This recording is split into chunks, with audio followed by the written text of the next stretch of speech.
இந்த அருமையான நாளிலும் சத்தியவசன நிகழ்ச்சிகளோடு கூட இணைந்திருக்கிற அனைத்து நேயர்களுக்கும் அன்பின் வணக்கங்கள். இந்த நாளிலும் எங்களுடைய வாழ்க்கையில் ஒரு முக்கியமான காரியத்தை குறித்து நாங்கள் ஆராய்ந்து பார்க்க போகிறோம். இந்த நிகழ்ச்சியை கேட்டுக்கொண்டு இருக்கிற நீங்கள் ஆண்டவருடைய பிள்ளையாக நீங்கள் அவரை நேசிக்கிற ஒரு நபராக இருக்கலாம். ஆனால் எங்களுடைய வாழ்க்கையிலே தேவனோடு இருக்கிற உறவிலே மகா பெரிய ஒரு விரிசலை உண்டாக்கக்கூடிய, இல்லாவிட்டால் நான் தேவ உறவிலே எந்த இடத்துல இருக்கிறேன் என்பதை ஆராய்ந்து பார்க்கிற ஒரு காரியத்தை இந்த நாளிலும் நாங்கள் பார்க்க போகிறோம். எங்களுக்கு தெரியும், ஆதியாகம புத்தகத்திலே ஆதாம் ஏவாள் கர்த்தர் வேண்டாம் என்று சொன்ன ஒரு காரியத்தை அவர்கள் செய்தார்கள்.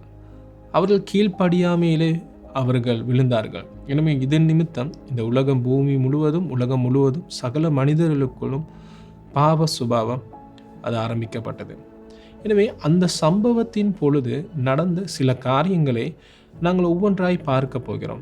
இதில் எங்களுடைய வாழ்க்கைக்கு தேவையான ஒரு முக்கியமான காரியம் காணப்படுகிறது. எனவே ஆண்டவருடைய நோக்கம் அவருடைய பிள்ளைகள் இந்த பூமியிலே பரிசுத்தமான ஒரு வாழ்க்கை வாழ வேண்டும் என்பதே. இந்த நாட்களிலே அநேக கிறிஸ்தவ சமுதாயத்துக்குள் நாங்கள் பார்த்தோமானால் சில நேரங்களிலே பேசப்படாத, இல்லாவிட்டால் மிகவும் குறைவாக பேசுகிற ஒரு காரியமாய் நாங்கள் பார்க்கலாம் பரிசுத்த வாழ்க்கையை குறித்ததான காரியம். தேவன் விரும்புகிறார் அவருடைய ஜனங்களாகிய தேவனும் பிரியமான பிள்ளைகளாகிய நாங்கள் அனைவரும் தேவனுக்காக பரிசுத்தமாய் இந்த பூமியிலே வாழுவது. சில நேரங்களிலே நாங்கள் தேவனுக்கு பிரியமில்லாத காரியங்களிலே ஈடுபட்டு கொண்டு இருக்கிறோமா? சில நேரங்களில் எங்களுடைய அலுவலகங்களிலே, நாங்கள் வேலை செய்கிற இடங்களிலே, சில நேரங்களிலே மற்றவர்களை பிரியப்படுத்துவதற்காக கர்த்தர் வேண்டாம் என்று சொன்ன ஒரு காரியத்தை அவர்களை பிரியப்படுத்த, எங்களுடைய உயர்வுக்காக, எங்களுடைய சம்பளம் அதிகரிப்புக்காக, இல்லாவிட்டால் எங்களுடைய நன்மைக்காக கர்த்தர் சொன்னதை நாங்கள் ஒதுக்கி வைத்துவிட்டு மனிதனை பிரியப்படுத்துகிற ஒரு வாழ்க்கை வாழ்ந்து கொண்டிருக்கலாம். எங்களுடைய தனிப்பட்ட வாழ்க்கையிலே தேவன் விரும்பாத, தேவன் வேண்டாம் என்று ஒரு சொன்ன காரியத்தை நாங்கள் செய்து கொண்டு இருக்கிறவர்களாக இருக்கலாம். எங்களை பிரியப்படுத்த யாரும் பார்க்காத நேரங்களிலே நாங்கள் தவறான காரியங்களை பார்ப்பதில், தவறான காரியங்களை பேசுவதில், தவறான காரியங்களிலே செய்ய எங்கள் கிரியைகளை ஈடுபடுவதில், தவறான காரியங்களில் எங்கள் சிந்தனைகளை கொண்டு போவதில் நாங்கள் செய்து கொண்டு இருக்கலாம். சில நேரங்களில் நாங்கள் சொல்லலாம், என்னை யாருமே காணவில்லை என்று. இல்லை, கர்த்தர் எல்லா இடங்களிலும் இருக்கிற சர்வ வியாபியாக இருக்கிறார். அவர் எல்லாரையும் காண்கின்ற தெய்வமாக இருக்கிறார். எனவே இந்த காலை நேரத்தில் செய்தியை கேட்டுக்கொண்டு இருக்கிற உங்களையும் தேவன் காண்கின்றார். எனவே உங்களுடைய வாழ்க்கையை சற்று ஆராய்ந்து பாருங்கள். ஆண்டவர் சொன்ன, அவர் உங்களுக்கு வாழும்படியாக சொன்ன இந்த பரிசுத்த வாழ்க்கை, கர்த்தருடைய வார்த்தைக்கு கீழ்ப்படிந்து நடக்கிற ஒரு பாத்திரமாக நீங்கள் வாழ்ந்து கொண்டு இருக்கிறீர்களா? அப்படி இல்லாவிட்டால் 2 விதமான படகுகளின் மீது கால்களை வைத்து பயணம் செல்ல தீர்மானித்து அந்த பயணத்திலே சென்று கொண்டு இருக்கிற ஒரு நபராக இருக்கிறீர்களா? அது கடினமான ஒரு காரியம். 2 விதமான படகுகளை கால்களை வைத்து கொண்டு பயணம் செய்வது, அந்த பயணம் செய்த நபருக்கு அது மிகவும் கடினமாக போக முடியாத வழியாக இருக்கிறது. ஒரு இடத்திலே நிற்க வேண்டும் என்பது தான் கட்டாயமாக இருக்கிறது. எனவே இந்த செய்தியை கேட்டுக்கொண்டிருக்க அருமையான நேயர்களே, ஆண்டவர் உங்கள்கிட்ட எதிர்பார்க்கிற அந்த பரிசுத்த வாழ்க்கை நீங்கள் வாழ்ந்து கொண்டு இருக்கிறீர்களா? இல்லாவிட்டால் ஆண்டவர் பிடிக்காத பாவம் இந்த நாளிலே எங்கள் வாழ்க்கையிலே சேர்ந்து இருக்கிறதா? எனவே சற்று நாங்கள் ஆராய்ந்து பார்க்க போகிறோம். சில காரியங்கள், சில குணாதிசயங்கள், அது ஆரம்பத்திலேயே நாங்கள் அதை கவனிக்காவிட்டால் அது எங்களுடைய வாழ்க்கையிலே ஒரு பகுதியாய் மாறிவிடுகிறது. அது எங்களுடைய பழக்கமாய் மாறி அது அப்படியே நாங்கள் அதிகமாய் செய்து கொண்டு இருப்போம். அதை நாங்கள் கவனிக்காவிட்டால் அதை குறித்ததான எந்த ஒரு தீமையான விளைவு அதில் என்ன ஏற்படுகிறது கூட எங்களுக்கு தெரியாமல் போய்விடும். பாவமும் இதே போலத்தான். நாங்கள் தேவனுக்கு பிரியம் இல்லாமல், நான் முதலில் சொன்னது போல எங்களுடைய அலுவலகத்தில் இருக்கலாம், இல்லாவிட்டால் எங்களுடைய குடும்ப வாழ்க்கையில் இருக்கலாம், இல்லாவிட்டால் எங்களுடைய திருச்சபை வாழ்க்கையில் இருக்கலாம், அப்படி இல்லாவிட்டால் எங்களுடைய தனிப்பட்ட வாழ்க்கையில் இருக்கலாம். அது சாதாரணமாக ஆரம்பத்திலே ஒரு குணாதிசயம், தேவனுக்கு பிரியமில்லாது நாங்கள் ஒரு காரியத்தை செய்ய ஆரம்பித்திருப்போம். ஆனால் அது காலப்போக்கில் அது எங்களுடைய கவனத்துக்கே வராமல் அது எங்களுடைய பழக்கமாய் போயிருக்கலாம்.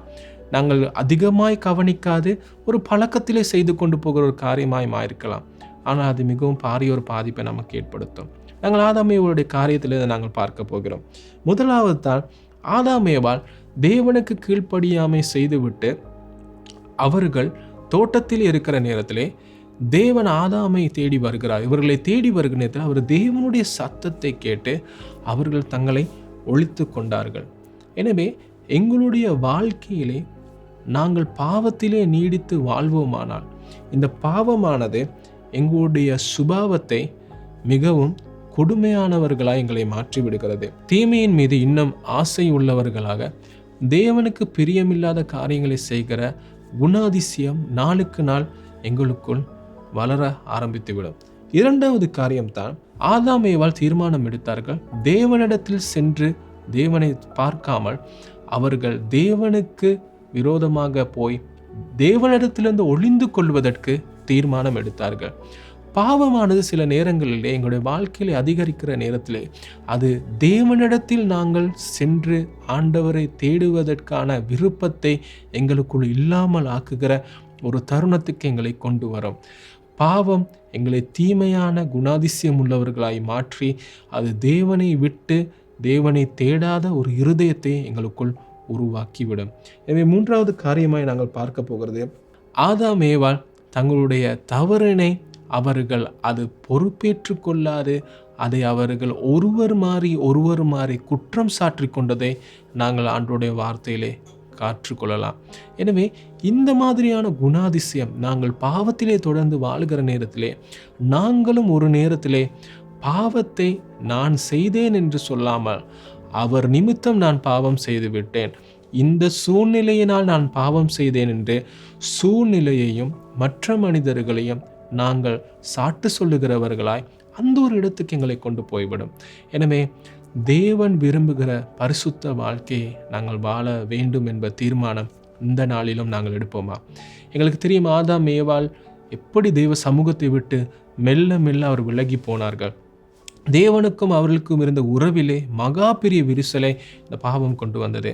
எனவே காலை நேரத்திலே இந்த நாளிலும் உங்களுக்கு இருக்கிறதான காரியம், நீங்கள் இந்த நாளிலே பரிசுத்தமாய் வாழ தீர்மானித்திருக்கலாம். பாவம் செய்வதற்கான தேவனுக்கு விரோதமான காரியத்தை செய்வதற்கான போராட்டம் சூழல் உங்களுக்கு கொண்டு வரப்படலாம், உங்கள் முன்பதாக வரலாம். நாங்கள் மிகவும் கவனமாக இருக்க வேண்டும். ஆண்டவரிடத்தில் நாங்கள் பலனை பெற்றுக்கொள்வோம், ஞானத்தை பெற்றுக்கொள்வோம். ஆண்டவர் உமக்கு பிரியமானதை செய்ய எங்களுக்கு கற்றுத்தாரும், உமக்கு பிரியமானதை செய்ய எங்களுக்கு பலனை தாரும். சில நேரங்களில் இந்த நிகழ்ச்சியை கேட்டுக்கொண்டு இருக்கிற நீங்கள் பாவம் செய்து தேவனை விட்டு தூர வாழ்ந்து கொண்டு இருக்கலாம். நான் நேற்றும் ஒரு பாவம் செய்த காலை நேரத்திலே நான் அதிலே வாழ்ந்து கொண்டு இருக்கிறேன். நான் ஆரம்பத்தில் அதிகமாய் செபித்தேன், ஆனால் இப்பொழுது எனக்கு செபிக்க ஒரு மனதில்லை. நான் ஆரம்பத்தில் அதிகமாய் ஆண்டவரை நேசித்தேன், ஆனால் இப்பொழுது எனக்கு ஆண்டவரை நேசிக்கிற ஒரு எண்ணம் இல்லை. ஆண்டவருடைய வார்த்தை கற்றுக்கொள்ள எண்ணம் இல்லை. என்னுடைய எண்ணம் எல்லாம் நான் பாவத்திலே வாழ்ந்து கொண்டிருக்கிற காரியத்தை குறித்ததே இருக்கிறது, அது எனக்கு ஆசையாக இருக்கிறது என்று எண்ணத்திலே நீங்கள் இருக்கலாம். சில நேரங்களில் நான் இதிலிருந்து வெளியே வர வேண்டும் என்று எண்ணத்தோடு நீங்கள் அமர்ந்திருக்கலாம். ஆண்டவர் உங்களை நேசிக்கிறார். ஆதாம் ஏவாளை ஆண்டவர் தேடி வந்தார், அவர்களை காப்பாற்றும்படியாக. இந்த காலை நேரத்திலே ஆண்டவர் உங்களை தேடிக்கொண்டிருக்கிறார். உங்கள் இருதயங்களை ஆண்டவர் பக்கம் திருப்புவீர்களா? ஆண்டவரிடத்திலே உங்களுடைய தவறுகளை நீங்கள் சொல்லுங்கள். ஆண்டவரே, என்னை மன்னியுங்கள் என்று நீங்கள் கேட்பீர்களா? உங்களுடைய பாவத்தை அவரிடத்தில் அறிக்கையிடுவீர்களா?